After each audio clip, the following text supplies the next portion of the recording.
So for today's video nga guys ay ipapakita tayo ng iba't ibang klase ng pagtatali.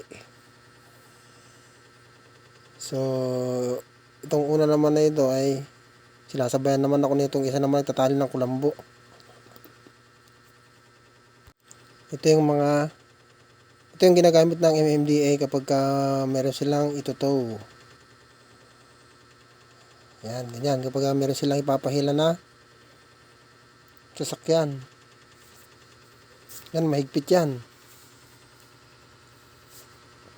Nakalak siya doon tapos madali pa siyang baklasin. Ayun. So, itong pangalawa naman ay sa mga duyan. Yan. Para hindi dumulas yung duyan. Hindi mag-us-us. Yan, ganyan ang tali nun.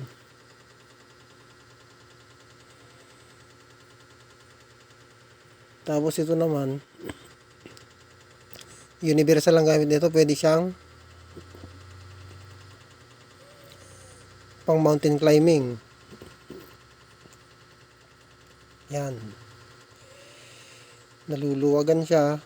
Tapos nahihigpitan. Yan.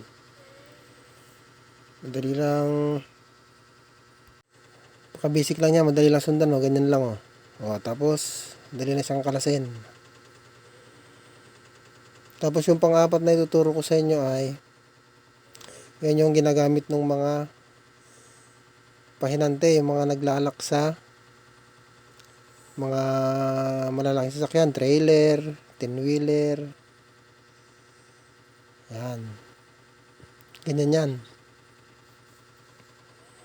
O, tapos yun, gagawin mong 8. Tapos hihilain mo. Pasok mo doon.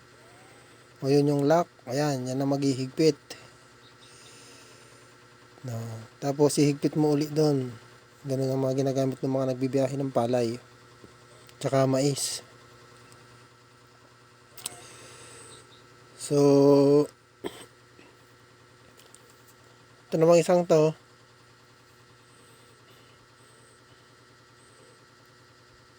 Huwag nyong gagawin to. Kasi kapag ka desperado ka na, delikado. Yan yung mga ginagawa ng mga nagbibigti. Yan. Ganyan yung mga tali nila. Nako. Wag, pogi.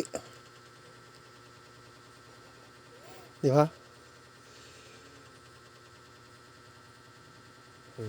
Tapos, madali lang siyang kalasin. So, yun lang guys at maraming salamat.